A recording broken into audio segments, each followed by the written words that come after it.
We begin by setting up the Biesse Akron 425 for its first test run.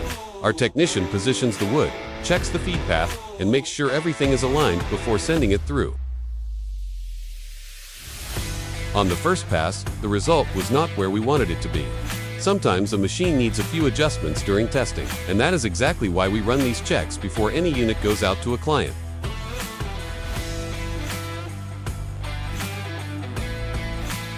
We make the necessary tweaks, adjusting the settings and fine-tuning the calibration. These small changes make a big difference in achieving the level of precision a woodworking shop needs.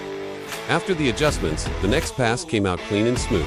This is the standard we look for before listing or delivering any machine.